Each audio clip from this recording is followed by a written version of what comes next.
নমস্কার, আমি tarot reader, healer, numerologist and law of attraction coach Ishita. Easy সমাধান YouTube চ্যানেলে আপনাদের জানাই অনেক অনেক স্বাগত। যেমনটা থাম্বনেলে দেখেছেন, সত্যি ল অফ অ্যাট্রাকশন কি কাজ করে? এর কি কোনো বৈজ্ঞানিক ভিত্তি আছে আদৌ? এরকম ধরনের প্রশ্ন আপনাদের মনেও আসে। আসলে আমরা যখন কোনো বড় সেলিব্রিটিকে, কোনো বড় ক্রিকেটারকে বা কোনো বড় এমন মানুষ যিনি তার ফিল্ডে, যিনি তার কর্মজীবনে অনেকটা বেশি সাফল্য অর্জন করেছেন, তাদের ইন্টারভিউ শুনি, বিরাট কোহলির ইন্টারভিউ শুনি, স্টিভ জবসের ইন্টারভিউ শুনি, এবং তারা কোথাও না কোথাও যখন ল অফ অ্যাট্রাকশন রিলেটেড কোনো একটা প্রসেসের কথা বলেন, ভিজুয়ালাইজেশনের কথা বলেন, MS ধোনি যখন মাইন্ডের কথা বলেন, তখন একবার হলেও মনে হয় যে এগুলোর উপর একটু জানা দরকার, বা তারা কিভাবে এটা করে ফেলছে, তখন কিছুটা বিশ্বাসযোগ্য আমাদের কাছে মনে হয়। কিন্তু অন্য কেউ বললেই সেখানে একটা প্রশ্ন চলে আসে, আদৌ কি এটা কাজ করে? কিভাবে কাজ করছে? আমার জন্য তো কই কাজ করে না। এটা কি সবার জন্য কাজ করতে পারে? উত্তর হলো হ্যাঁ, সবার জন্য কাজ করতে পারে। কিন্তু এটাও ঠিক, অনেকেই এটাকে করতে পারেন, অনেকে কিন্তু এই প্রসেসটাকে করতে পারেন না। কারণ এটা একটা প্রসেস, আমি বারবারই বলেছি, এটা একটা জার্নি, এটা একটা প্রসেস। একদিনেই আপনি এটাতে সাফল্য অর্জন করে ফেলবেন, একদিনেই আপনি এটার মাস্টার হয়ে যাবেন, এটা কিন্তু নয়। এটাকে আপনি এমনভাবেও ধরতে পারেন যে যদি আপনি ভাবেন এটা বিজ্ঞান নয়, যদিও আমি আজকে বিজ্ঞান ভিত্তিক আলোচনা এখানে করব, কিন্তু তবুও যদি আপনার মনে হয় এটা বিজ্ঞান নয়, এটা বিজ্ঞানসম্মত নয়, যদি আপনি এটাকে অ্যাজ আ আর্ট ফর্ম দেখেন, একটা কলা হিসেবে দেখেন, তাহলে যে কোনো শিল্পকলাই একদিনে হয় না। তার জন্য দরকার অধ্যয়ন, অধ্যাবসায়, নিজের ভালোবাসা। সেটা করতে করতেই তো একদিন সেই ব্যক্তি সেই শিল্পকলায় ভীষণ পারদর্শী হয়ে ওঠেন, তাই নয় কি? তাহলে যদি এটা আর্ট ফর্মই হয়, তাহলে সেই আর্ট ফর্মটাকেও তো আমাদের জানতে হবে, বা সবাই এই আর্ট ফর্ম কীভাবে সুন্দরভাবে করতে পারেন সেই নিয়েই কিন্তু এই চ্যানেলে আলোচনা করা হয়। আবার একটা কথা বলে নিই, যারা এটা ভেবে বসে আছেন ল অফ অ্যাট্রাকশন মানেই ঘরে বসে বসে কেবল ভাবলে সমস্ত কিছু হয়ে যাচ্ছে, আমাদেরকে কোনো কিছু করতে হবে না, কোনো কর্মের প্রয়োজন নেই, শুধু ভাবলেই হয়ে যাচ্ছে, তাদের জন্য কিন্তু বলে রাখি, তাদের এই ধারণা ভুল, বা তারা যে জায়গা থেকে ধারণা নিয়ে এসেছেন বা তাদের মধ্যে ধারণার বীজ রোপিত হয়েছে, সেটা কিন্তু ভুল। ল অফ অ্যাট্রাকশন মানেই সেখানে অ্যাকশন রয়েছে, আপনাকে কাজ কিন্তু করতেই হবে। এবার আসি আমরা যে কিভাবে আমরা এটার একটু বৈজ্ঞানিক যদি দিকটা আলোচনা করতে চাই, বিজ্ঞান ভিত্তিক আলোচনা যদি আমরা করতে চাই, তাহলে সেটা কি? Everything in life is made out of vibrations, Albert Einstein বলেছিলেন। অর্থাৎ এই কথাটির মানে হচ্ছে জীবনের সব কিছুই কম্পন দ্বারা নির্মিত, বা সব কিছুই কম্পন। অর্থাৎ আমি কথা বলছি, এখানেও কম্পন আছে, কোনো একটা বস্তু রয়েছে, সেখানেও কম্পন আছে। এটা একটা খুব বড় বিষয়, যেটা কিন্তু ল অফ অ্যাট্রাকশনে আমরা কাজে লাগাই বা আমরা বলে থাকি। এই যে আমরা যখন কথা বলছি, শব্দ, তার তো একটা ফ্রিকোয়েন্সি আছে, তার একটা ওয়েভ লেন্থ আছে, সে তো তরঙ্গ। সেরকমই আমাদের থটস, আমাদের ইন্টেনশন, সেটারও কিন্তু একটা তরঙ্গ আছে, সেটাও ভাইব্রেশনই বার করে। আমি বারবার আমার ভিডিওতে বলি না যে হাই ভাইব্রেশনে থাকতে হবে? আমরা আমাদের চিন্তা ভাইব্রেশনকে, যে ভাইব্রেশন আমরা জেনারেট করি, যে কম্পন আমরা সৃষ্টি করি, যেটা আমরা সারাক্ষণ ভাবছি, সেই কম্পনটাই কিন্তু আমরা পৃথিবী পৃষ্ঠে বা এই ইউনিভার্সে, বিশ্ব ব্রহ্মাণ্ডে আমরা কিন্তু ছাড়ছি, এবং সেরকম ধরনের কম্পনই কিন্তু আমরা রিসিভ করছি। সব কিছুর ভাইব্রেশন রয়েছে, আমি কি চিন্তা করছি, আমি কি কথা বলছি, আমি কি দেখছি, আমি কি লিখছি, সব কিছুরই। তার জন্যই তো আমরা যখন স্ক্রিপ্টিং করি তখন কি বলা হয়, ভাইব্রেশনকে ভালো রাখতে হবে, হাই ভাইব্রেশনে থাকতে হবে। ভাইব্রেশন ঠিক থাকলে কিন্তু আমাদের প্রসেসটা অনেকটা সুবিধাজনক হয়ে যায়।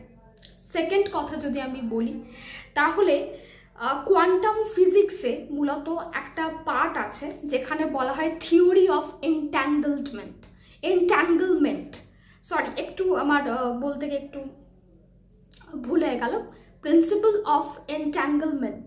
অর্থাৎ আমি এইখানে বসে, যদি একটা কণা এখানে থাকে এবং আরেকটি কণা যদি অন্য একটা দেশেও থাকে বা অন্য কোনো প্রান্তে থাকে বা তাদের মধ্যে যদি বিস্তর দূরত্ব থাকে, তাও এই দুটি কণা একে অপরের সঙ্গে সংযোগ রাখতে সম্ভব এবং এই একটি কণা অপর একটি কণাকে প্রভাবিত করতে পারে।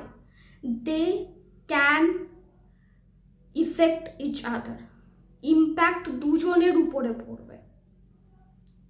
এবং এটা ডেমনস্ট্রেটও করে দেখানো হয়েছিল, যেটাকে বলা হয় কোয়ান্টাম টেলিপোরেশন।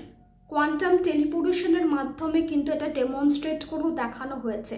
এই একই জিনিস আমরা যখন বলি টেলিপ্যাথি করার কথা বা টেলিপ্যাথিক্যালি আমরা যখন কাউকে মেসেজ পাঠানোর কথা বলি, সেখানে তো ঠিক এই জিনিসটাই হয়। আমরা এখান থেকে একটা এনার্জি ছাড়ি এবং সেটা দূরে থাকা কোনো মানুষের কাছে সেই এনার্জি পৌঁছায়। অর্থাৎ সব কিছুই কম্পন, সব কিছুই কিন্তু এনার্জি। একটা অ্যাটমেরও কম্পন রয়েছে, একটা ইলেকট্রনেরও কম্পন রয়েছে। আমরা এনার্জি রিলিজ করছি মানেই তার মধ্যেও তো অ্যাটমস রয়েছে, তাই না? এই বিশ্ব ব্রহ্মাণ্ডে যাই রয়েছে তাই এনার্জি, সেটাই শক্তি। শক্তি যেমন আমরা সৃষ্টি করতে পারি না, ধ্বংস করতে পারি না, শক্তি কেবল ট্রান্সফর্ম করা যায়। সেরকমই আমরা যখন কোনো শক্তি ছাড়ছি, সেটা কিন্তু ধ্বংস হচ্ছে না বা সেটা কিন্তু অন্য কোথাও চলে যাচ্ছে না, সেটা কেবল ট্রান্সফর্ম হচ্ছে। এবং সব কিছুর যদি কম্পন থাকে, আমার চিন্তা শক্তিরও কম্পন রয়েছে। আমি যে থট রিলিজ করছি, যে থটটাকে বারবার মাথায় আনছি, সেই থট, সেই চিন্তা কম্পনের সৃষ্টি করছে এবং সেই কম্পনই কিন্তু একটা মানুষের থেকে আরেকটা মানুষের কাছে তার এনার্জিটাকে কিন্তু পৌঁছে দিচ্ছে। আর এটা সম্ভবও। আমরা একটা মানুষ আর একটা মানুষ কি ভাবছে, তার কি ইন্টেনশন, তার কি উদ্দেশ্য, তার ভিতরের ব্যথা বেদনা, সেগুলো আমরা বুঝতে পারি। কারণ আমাদের কাছে আরও একটি অস্ত্র রয়েছে, সেটা হচ্ছে মিরর নিউরনস। মিরর নিউরনস আমাদের সেই ক্ষমতাটাকে দিচ্ছে যে আমরা সামনের জন কি ভাবছে, সামনের জনের ফিলিংস, তাদের ভিতরে ঘটা যে এক্সাইটমেন্ট বা রাগ বা উত্তেজনা, সেগুলো আমরাও ফিল করি। অনেক সময় হয় না, সামনের জন খুব ভয় পেয়ে যাচ্ছে বলে আমাদেরও ভিতরে ভয়ের সঞ্চার হয়, বা সামনের জন খুব এক্সাইটেড হলে আমাদেরও এক্সাইটমেন্ট হয়।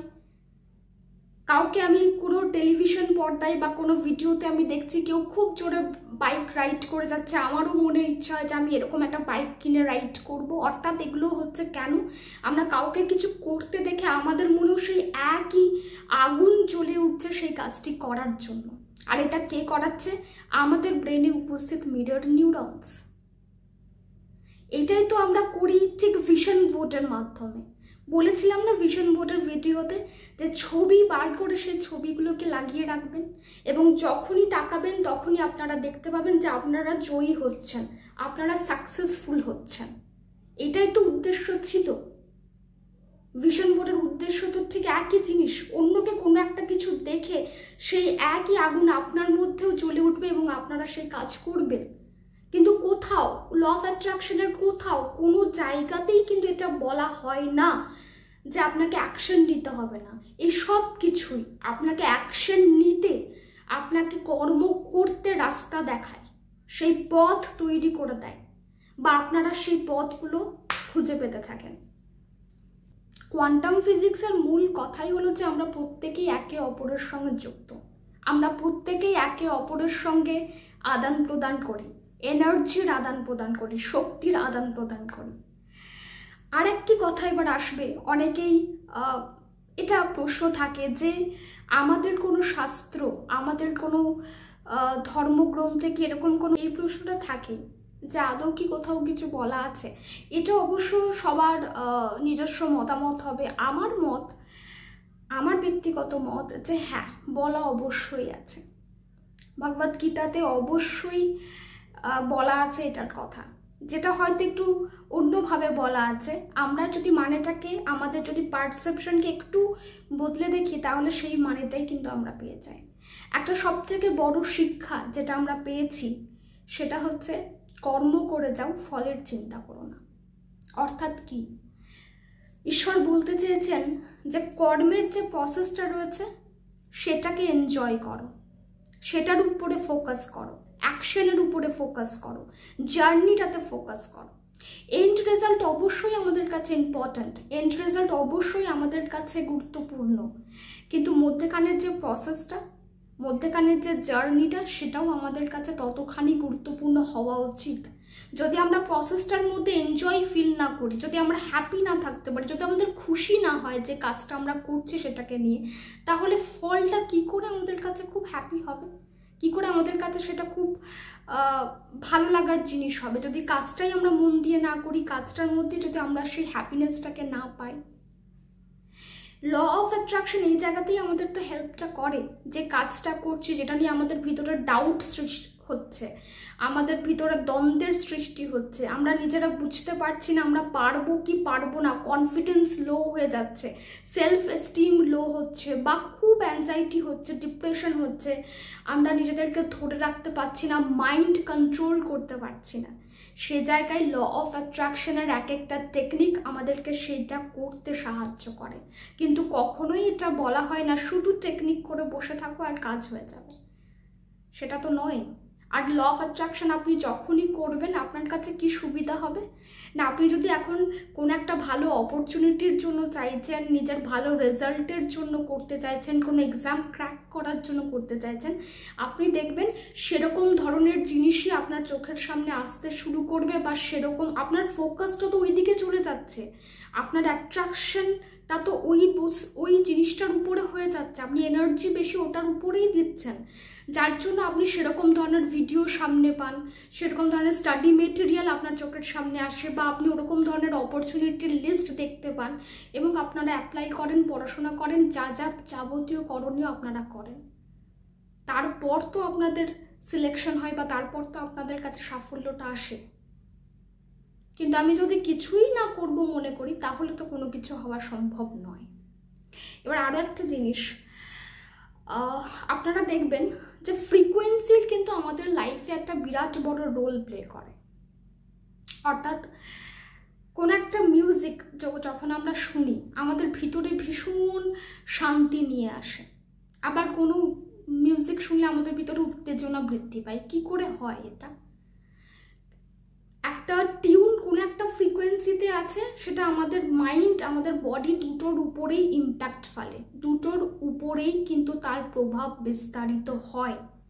তাই মিউজিক আমাদেরকে হিল করতে সাহায্য করে, গান আমাদের ভিতরকে শান্ত করে, আমাদেরকে হিল করে। তাই সাউন্ড হিলিং এই কথাটা খুব ইউজ হয়, সাউন্ড হিলিং হয়, থেরাপি হিসেবে ব্যবহৃত হয়। তাহলে ফ্রিকোয়েন্সির কতটা বড় রোল আপনারা জানেন, বুঝতে পারলেন নিশ্চয়ই। তাই সবসময় নিজের ফ্রিকোয়েন্সির উপর কাজ করতে থাকতে হবে, নিজের ফ্রিকোয়েন্সিকে আপ রাখতে হবে।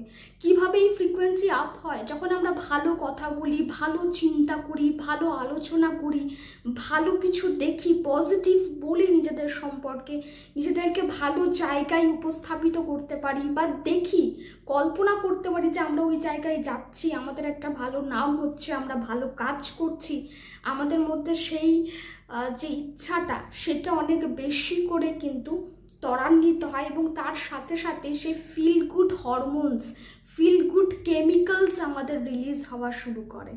আমাদের বডির উপরে ওটা ওইভাবেই কিন্তু ইম্প্যাক্ট করে।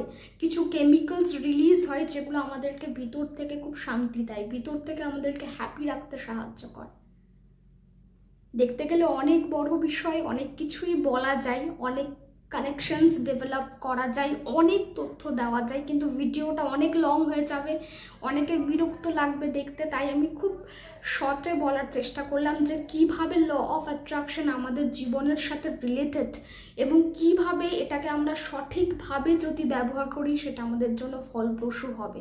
সবার জন্য ফলপ্রসূ হয় না, কারণ সবার পক্ষে সবাই সেইভাবে সেটাকে ব্যবহার করতে পারেন না, বা অ্যাটলিস্ট তাদের কাছে সেই সিক্রেটসগুলো এখনও রিভিল হয়নি, যেটাকে কিভাবে আমরা ইউজ করব। অ্যাকচুয়ালি সিক্রেট বলতে কিছুই নয়, সবটাই যেরকম বললাম আর্ট। এই আর্টটাকে যেভাবে করতে পারবে সে তত এগিয়ে যায়। তাই কিছু মানুষ ল অফ অ্যাট্রাকশন করে নিজের জীবন বদলে ফেলছেন, সত্যিই ফেলছেন। অনেকেই কমেন্টস করছেন, অনেকেই রিভিউ দেন, অনেকে নিজের জীবনে অনেক আগে থেকেই করছেন, আমার ভিডিও দেখার আগে থেকেও প্র্যাকটিস করছেন, আবার অনেকে করেও কোনো লাভ হচ্ছে না। তার কারণ হচ্ছে দ্যাট আর্ট ফর্ম। এই আর্ট ফর্মটা নিয়ে আগেও আমি অনেক কথা বলেছি, কিভাবে অবচেতন মনকে আমি প্রোগ্রাম করব, কিভাবে ওয়ার্ক করবে, কোন টেকনিকটা কিভাবে সাহায্য করে, সবই বলা আছে। আপনারা আরেকবার গিয়ে অবশ্যই শুনে নিন। এবং আরও পোস্ট হতে থাকবে। যারা জানতে চাইছেন ল অফ অ্যাট্রাকশনের মূল ধাপগুলো কী কী এবং কিভাবে করব, যাদের কাছে এখনও ক্লিয়ার নয়, কমেন্টে অবশ্যই জানাবেন, আমি সেই রিলেটেড ভিডিও নিশ্চয়ই নিয়ে আসবো। সবাই ভালো থাকুন, সুস্থ থাকুন, দেখা হচ্ছে নতুন একটি ভিডিওতে।